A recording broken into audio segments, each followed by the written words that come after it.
오늘의 말씀은 레위기 1장 1절부터 17절까지 말씀입니다. 여호와께서 회막에서 모세를 부르시고 그에게 말씀하여 이르시되 이스라엘 자손에게 말하여 이르라. 너희 중에 누구든지 여호와께 예물을 드리려거든 가축 중에서 소나 양으로 예물을 드릴지니라. 그 예물이 소의 번제이면 흠없는 수컷으로 회막문에서 여호와 앞에 기쁘게 받으시도록 드릴지니라. 그는 번제물의 머리에 안수할지니 그를 위하여 기쁘게 받으심이 되어 그를 위하여 속죄가 될 것이라. 그는 여호와 앞에서 그 수송아지를 잡을 것이요 아론의 자손 제사장들은 그 피를 가져다가 회막문 앞 제단 사방에 뿌릴 것이며 그는 또 그 번제물의 가죽을 벗기고 각을 뜰 것이요 제사장 아론의 자손들은 제단 위에 불을 붙이고 불 위에 나무를 버려놓고 아론의 자손 제사장들은 그 뜬 각과 머리와 기름을 제단 위에 불 위에 있는 나무에 버려 놓을 것이며 그 내장과 정강이를 물로 씻을 것이요 제사장은 그 전부를 제단 위에서 불살라 번제를 드릴지니 이는 화제라. 여호와께 향기로운 냄새니라.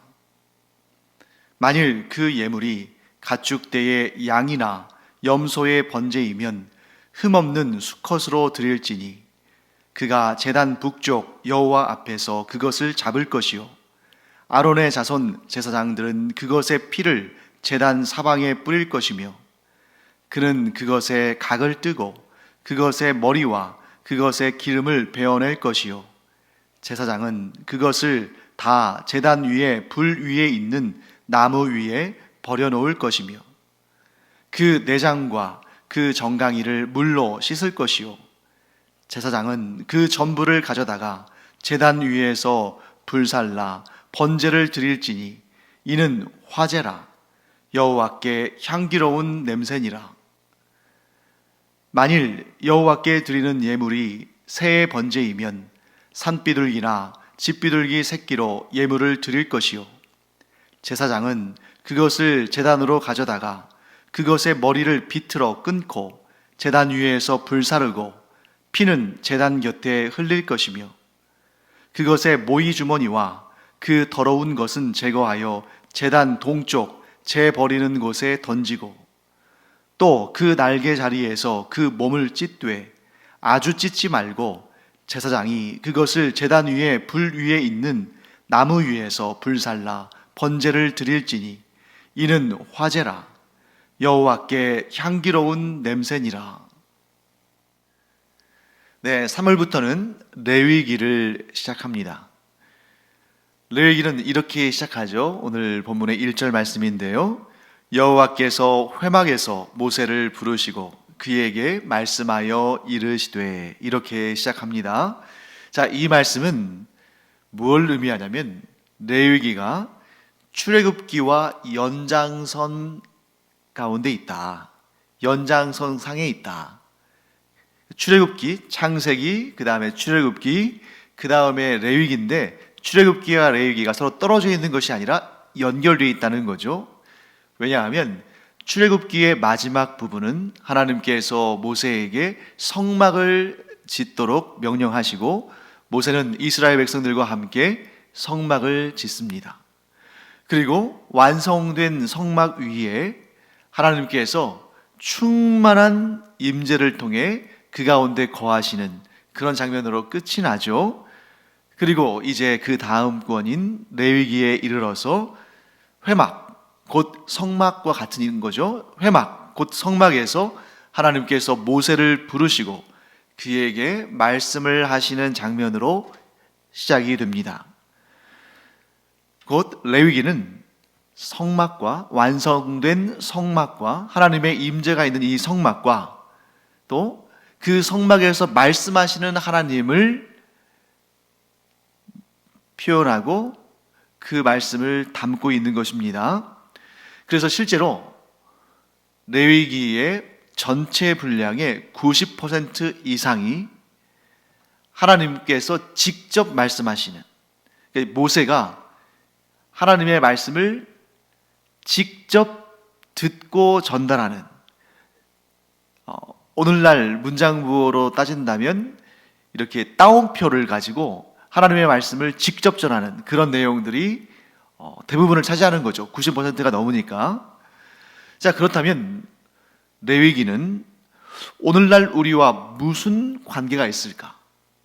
언뜻 보면 우리 새 언약의 백성들인 우리 그리스도인들의 경우는 이 구약, 특히 레위기에 나오는 제사법과는 별로 관련이 되지 않은, 별로 연관되지 않은 것처럼 여겨지지 않습니까? 오늘날 우리가 이 신약 새 언약의 공동체인 우리가 하나님께 드리는 예배의 형식과 레위기에 나오는 이 제사의 방법은 완전히 다르니까요.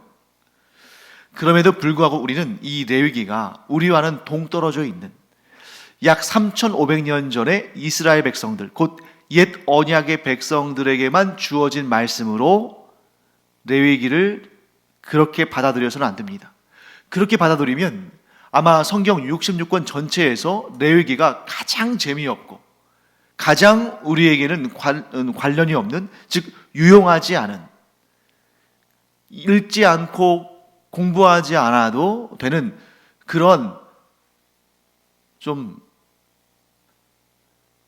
약간 좀 이런 표현은 좀 그렇습니다만 좀 떨어지는, 그러니까 전체적인 의미에서 좀 우리에게 별로 의미도 없고 유익하지도 않은, 좀 은혜롭지도 않고 또 재미없고 지루하고 그런 책으로 여길 수 있다는 거죠. 하지만 결코 그렇지 않다는 거죠. 왜냐하면 이 레위기를 열심히 공부하고 그 의미를 잘 파악하고 깨닫고 우리의 마음에 새기면 새길수록 이 가운데에서 오실 메시아에 대한, 곧 예수 그리스도에 대한 하나님의 뜻을 아주 풍성하게 발견할 수 있다는 것입니다. 그래서 저는 이런 생각을 해요. 구약이 역사적인 그러한 시간, 또 공간적인 그러한 배경 뿐만 아니라 분량도 신약에 비해서 굉장히 많지 않습니까? 뭐 한 3배 이를 정도로. 그 이유는 구약은 필요 없고 신약만 우리가 읽으면 구원받을 수 있는데, 뭐 그렇게 생각할 수도 있겠어요. 사실 여러분, 구약의 역사를 하나도 몰라도 신약에 나와 있는 복음을 우리가 정확하게 알고 믿으면 구원받는 데는 뭐 별 지장이 없죠. 하지만 구약을 우리가 읽지 않고 공부하지 않는다면 하나님의 그 풍성하심에 대해서, 또한 신약에서 완성되는 그 구원의 진정한 의미에 대해서, 하나님의 사랑에 대해서, 하나님의 지혜에 대해서 우리가 그 아름다운 보물 상자를 그냥 묻어버리는 거나 마찬가지죠. 그런 의미에서 본다면 레위기가 얼마나 소중한 책인가. 우리의 주님이신 예수 그리스도를 더 풍성하고 더 정확하게 알게 할 뿐만 아니라 우리를 구원하신 하나님의 은혜와 사랑에 대해서, 또 하나님의 거룩하심에 대해서, 하나님의 뜻에 대해서 더욱 풍성하고 정확하게 알게 하는데 얼마나 큰 도움을 주는가. 이런 관점에서 우리가 레위기를 살펴봐야 됩니다. 자, 이제 레위기의 서론적인 내용들을 몇 가지 살펴보고 오늘 본문의 내용을 자세히 우리가 또 공부하도록 하겠습니다. 특히 이 레위기는 좀 어떻게 보면은 우리의 신앙생활에 있어서 뭐 격려와 또 도전과 또 은혜와 이런 부분보다 좀 열심히 공부를 해야 되는 그러한 성경이기도 합니다. 왜냐하면 그 안에 담긴 의미를 파악해야 되니까. 그래서 한번 읽고 그 의미를 우리가 쭉 알 수 있는 것이 아니라 이것을 우리가 연구해야 되거든요. 그래서 이 3월 한 달 레위기를 공부하는 동안에 우리가 좀 많은 지식적인 부분도 공부하고 또 하나님의 마음을 발견해 나가는, 그래서 이 공부를 통해서 보화를 찾는, 보물을 찾는 그런 시간을 우리가 가져야 할 것입니다. 자, 레위기의 서론에서 제일 먼저 레위기라는 제목에 대해서 우리가 살펴보겠습니다. 레위기의 원래 제목은 레위기가 아닙니다. 사실 이 구약 성경은 히브리어로 기록되어 있잖아요. 히브리어 원어로 되어 있는 성경에는 제목이라는 것 자체가 없습니다. 그냥 기록했어요. 그러면 유대인들은 이 구약 성경의 이 39권을 뭐라고 불렀을까? 아주 간단합니다. 처음에 시작하는 그 단어로 부른 거예요. 처음에 시작하는 그 단어가 곧 그 책의 제목이 되는 겁니다. 뭐 의미와는 관계없이 첫 구절이 곧 제목이다. 그러면 그들은 첫 구절부터 첫 단어부터 줄줄줄줄 외우는 거거든요. 자, 성경을 웬만하면 다 외우는 유대인들은 처음에 딱 한 단어만 제시하면 그 다음에는 막 이렇게 주레줄을 잇듯이 줄줄이 사탕처럼 쭉 이어지는 거죠. 자, 그러면 레위기의 첫 번째 단어가 이 레위기의 제목이 되겠죠. 그것은 바로 보아이크라라는 단어인데 그 뜻은 그리고 그가 부르셨다라는 의미를 갖습니다. 다 그 뜻이 모여져 있는 거예요. 그리고 그가 부르셨다. 왜 보아이크라 그리고 그가 부르셨다라는 이 말이 레위기의 시작이 됐을까요? 방금 전에 말씀드린 것처럼 출애굽기의 끝부분이 성막에 임재하신 하나님, 그 하나님의 영광에 대해서 끝났기 때문에 레위기는 어떻게 시작하냐면 그리고 하나님께서 그 성막, 곧 그 회막에서 그 모세를 부르셨다. 이렇게 시작하는 것입니다. 그러면 레위기라는 이름은 어떻게 해서 갖게 되었는가? 자, 여러분, 우리가 성경을 공부하다 보면 이 이름은 아주 자주 듣게 됩니다. 70인경, 70명의 학자들이 히브리어 성경을 헬라어로 번역했다 해서 70인경 이렇게 되어 있는데요. 그 70인경은 헬라어로 기록되어 있지 않습니까? 그러니까 헬라어로 이 히브리어 성경을, 구약 성경을 번역하면서 각각 이름을 붙였어요. 그때 뭐라고 붙였냐면 그 학자들이 논의한 결과 이름을 붙였겠죠. 레위티콘이라는 헬라어로 제목을 붙였는데 그게 곧 레위인, 레위 사람 이런 뜻이 되겠죠. 자, 그런데 이 이름 때문에 이 전통을 뭐 영어 성경이나 우리 한글 성경이나 다 이어받아서 레위기 이렇게 제목을 붙였는데 이 제목 때문에 레위기가 좀 오해를 받는 부분도 생깁니다. 그래서 레위기라는 이름을 딱 듣고는 이 성경은 이 구약 성경의 세 번째 책인 이 레위기는 레위인들에 관한 이야기구나. 혹은 레위인들의 역할이 매우 중요한 그런 책이구나. 이렇게 생각할 수 있는데 정작 레위기 안에서는 레위인들에 대해서는 그렇게 많이 다루지 않습니다. 그리고 비중도 그렇게 크지 않고 의미도 그렇게 크지 않아요. 레위기의 핵심적인 내용은 레위인들에 관한 내용이 아니라 하나님을 잘 섬기려면 어떻게 해야 되는가. 그래서 하나님께 드리는 온전한 제사법과 하나님의 백성들이 어떤 거룩한 삶을 살 것인가, 여기에 중점이 있는 것입니다. 그렇기 때문에 레위기의 진정한 제목은 레위라는 이름이 들어가기보다는 하나님의 백성의 제사법과 삶의 방식, 거룩한 삶의 방식, 뭐 이렇게 우리가 파악하는 것이 더 좋겠죠.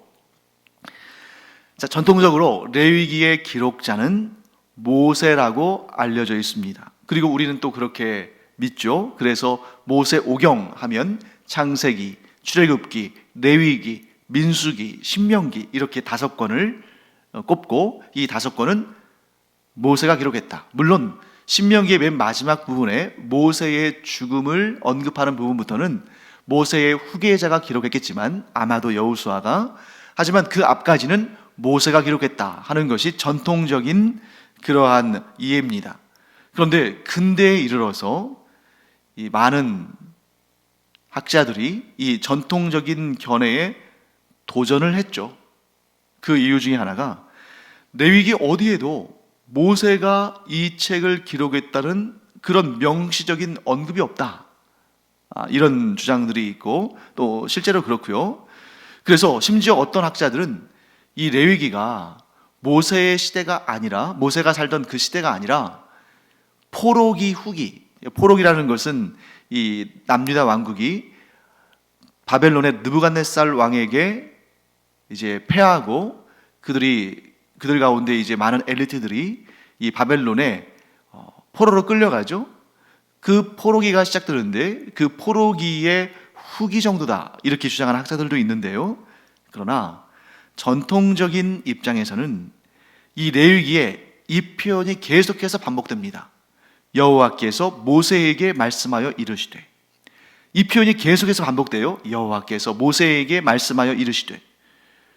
자, 이런 표현이 계속 반복되는 걸 볼 때 이 레위기를 기록한 사람은 모세 자신이거나 최소한 모세의 증언을 들은 그 당대의 사람일 것이다, 이렇게 보고 있습니다. 자, 이제 시간이 많지 않으니까 오늘 레위기 1장으로 바로 들어가겠습니다. 레위기 1장은 무엇을 설명하냐면 번제 그리고 화제에 대해서 설명합니다. 중심은 번제예요. 그런데 화제도 언급이 됩니다. 많은 분들이 레위기는 너무너무 어렵다, 너무 많은 제사가 등장하는데, 제사의 방식들, 제사의 이름들이 등장하는데 도통 뭐가 뭔지 모르겠다. 네, 너무 자세히, 너무 정확히 알려고 하다 보니까 오히려 겁이 나고 엄두가 안 나고 기억이 안 나는 것일 수 있어요. 그렇기 때문에 제가 설명은 자세히 해드리다 할지라도 중간중간에 간단하게 정리해 드릴 텐데, 그 간단하게 정리해 드리는 내용만 여러분들이 제대로 이해하시고 기억하셔도 레위기가 그렇게 어렵게 느껴지지는 않을 겁니다. 한번 시작해 볼까요? 자, 번제에 대해서 설명하면서 크게 세 가지를 얘기합니다. 번제를 어떤 제물로 드릴 것이냐에 따라서 세 가지가 나뉘어요. 첫 번째는 소를 번제로 드릴 경우, 두 번째는 양이나 염소를 번제로 드릴 경우, 세 번째는 새를, 특히 비둘기를 제물로 드릴 경우, 이렇게 세 가지의 번제 방법이 나옵니다. 이 세 가지를 왜 구분했을까요? 왜 소와 양과 염소 그리고 새, 곧 비둘기, 이렇게 세 부류로 나눴을까요? 네, 그 사람, 곧 번제를 하나님께 드리는 사람의 형편을 따라 나눈 것입니다.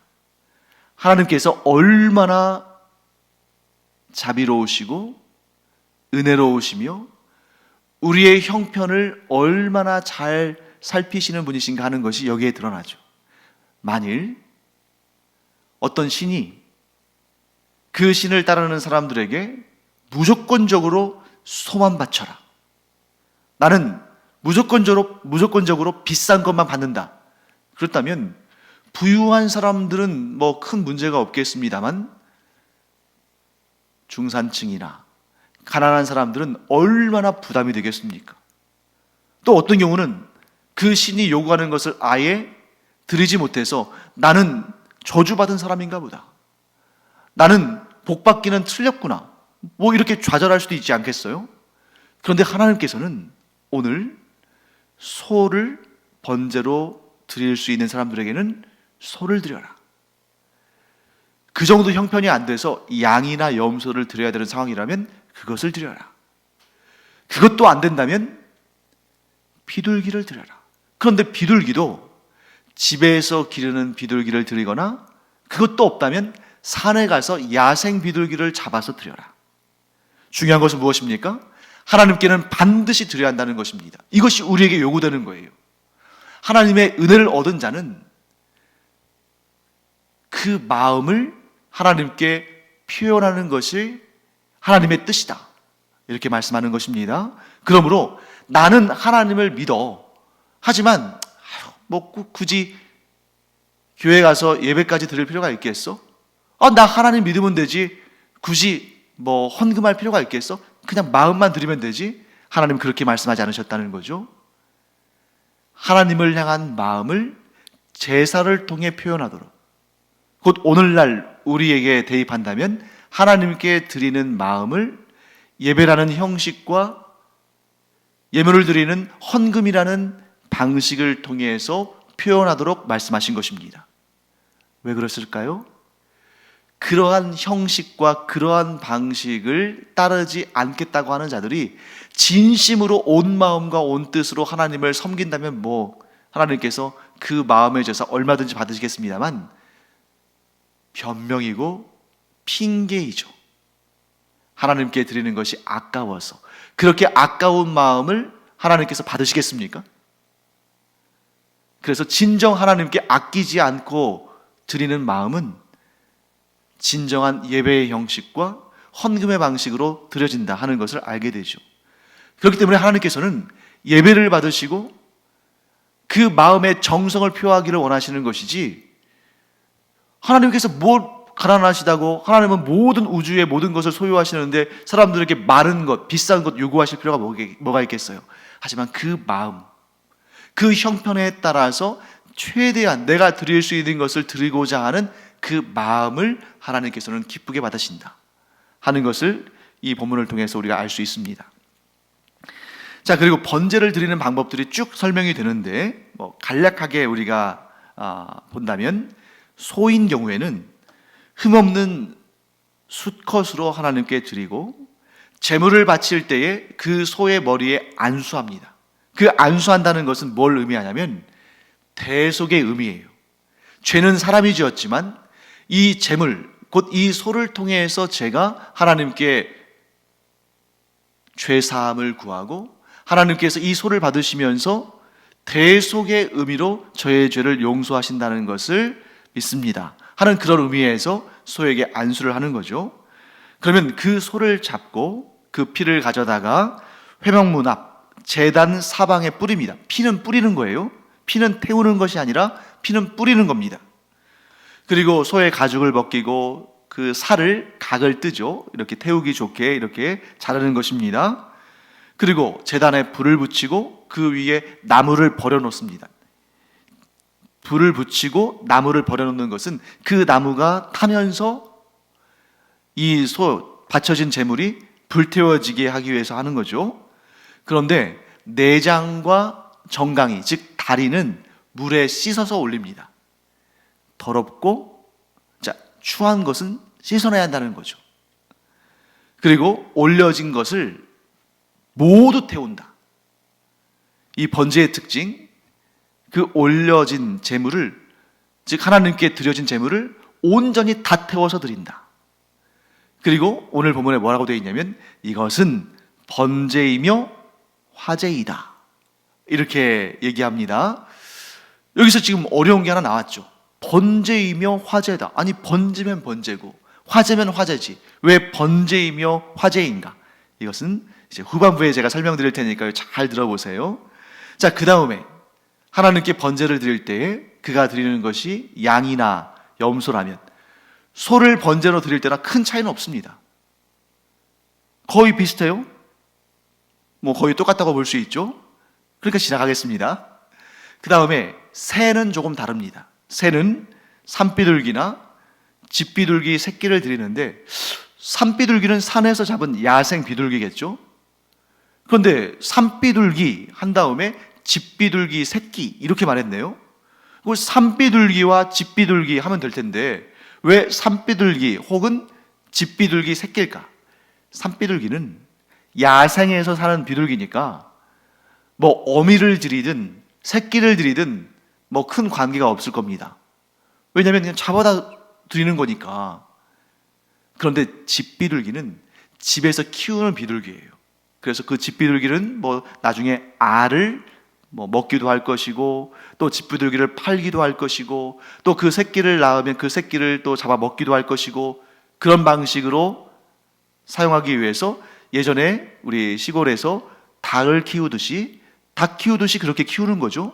그런데 만일 그 집비둘기의 어미를 여기서 이제 여기 번제는 무조건 수컷을 드려야 되니까 압이라고 하기도 좀 그렇고, 하여튼 그 집비둘기의 수컷을 하나님께 드리는 것인데, 그때 새끼를 드린다는 겁니다. 왜? 집비둘기 수컷과 암컷 다 큰 성체는 알을 낳고 또 부화를 해야 하잖아요.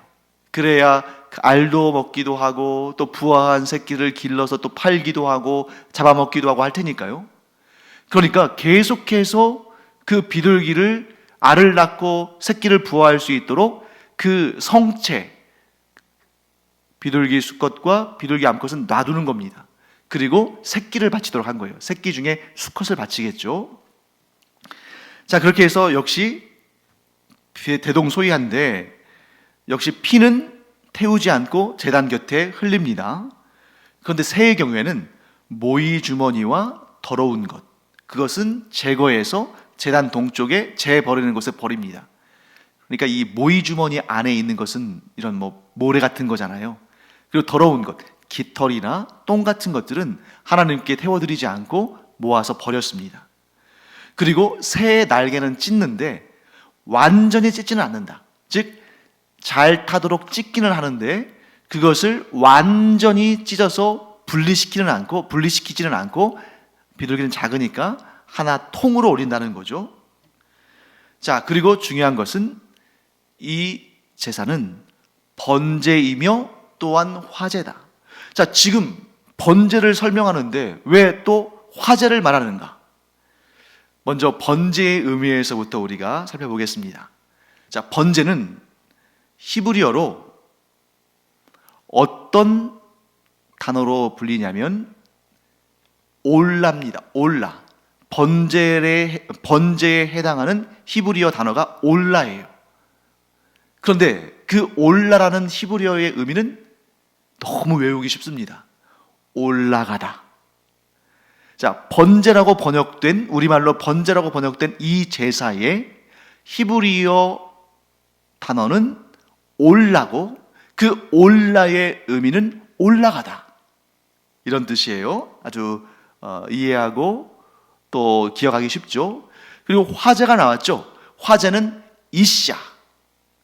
이샤라는 말은 태우다, 불로 태우다, 이런 의미를 가지고 있어요. 자, 그러니까 우리가 보통 번제했을 때는 불로 태워드리는 제사, 이렇게 이해했던 분들 많을 거예요. 번제는 불로 태워드리는 제사다. 틀린 말은 아닙니다. 번제는 다 불로 태우니까요. 그래서 이렇게 말한 겁니다. 이것은 번제요 화제다, 이렇게 말한 거예요. 번제인데 또 화제이기도 하다. 왜? 불로 태우니까. 그래서 여러분, 여기에서 우리가 이거 기억하죠?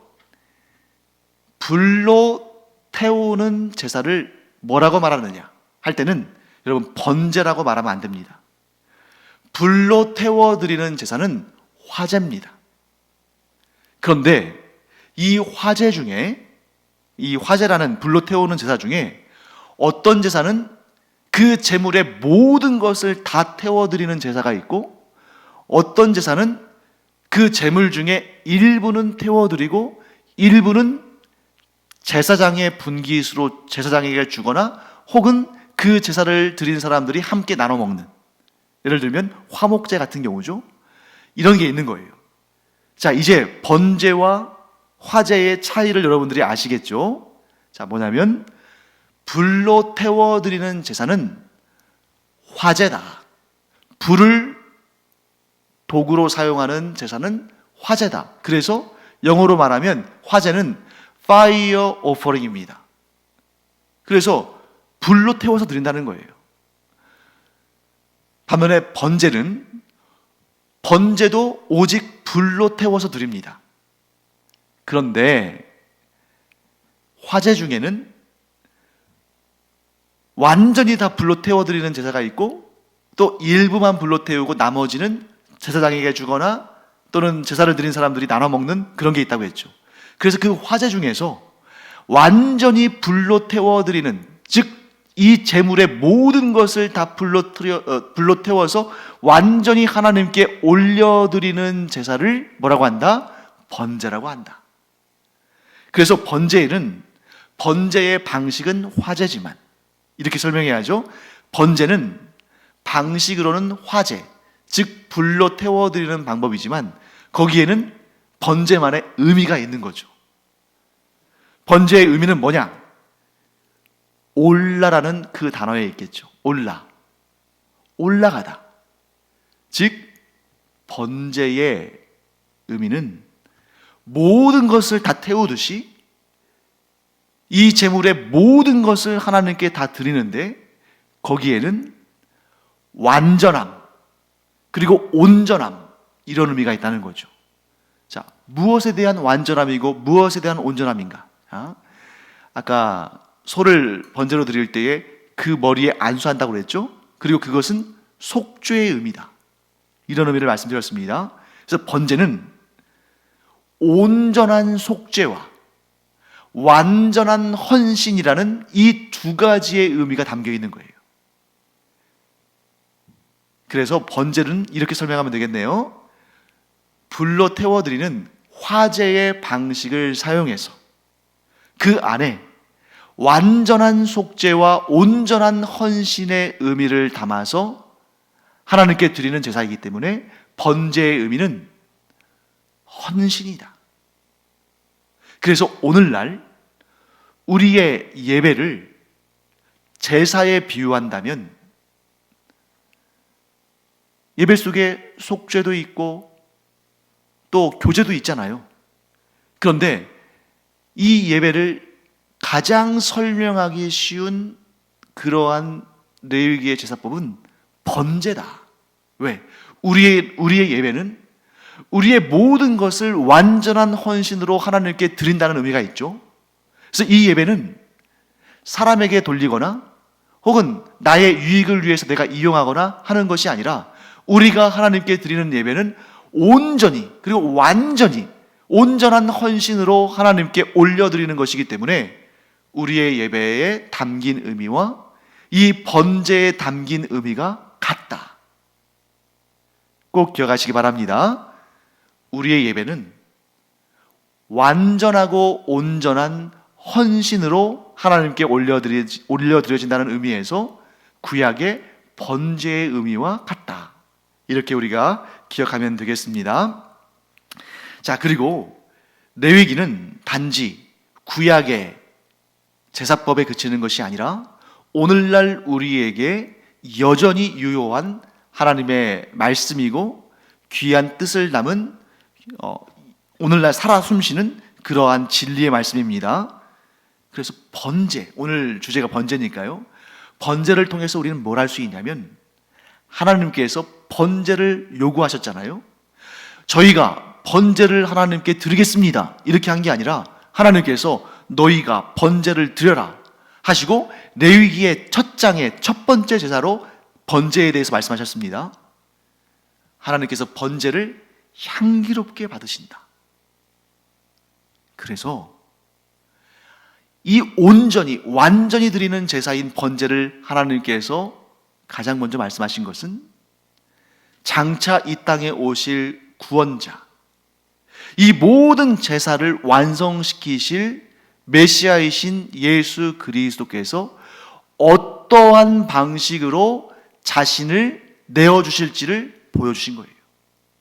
예수님께서 십자가에 달려 죽으심으로 우리의 죄를 완전하게 속죄하셨고 또 우리를 위해서 예수님께서 모든 것을 완전히 내어주심으로 우리에게 구원을 주신 것처럼 예수 그리스도의 그 십자가의 죽으심이라는 이 사역이 레위기의 번제와 같다는 것입니다. 자, 그렇기 때문에 예수 그리스도를 통해서 새로운 피조물이 된, 곧 하나님의 자녀가 된, 영원한 구원을 얻게 된 우리는 예수 그리스도의 뒤를 따라가야 되는데, 예수 그리스도께서 십자가를 지시고 우리를 구원하신 것처럼 우리도 날마다 우리 자신의 십자가를 지고 예수님의 뒤를 따라야 되는데, 그런 우리의 인생이 어떤 인생이 되어야 할 것인가? 하나님을 향한 번제의 인생이 되어야 한다는 것이죠. 우리의 인생이 하나님을 향한 번제의 인생이 되어야 한다. 어떤 인생입니까?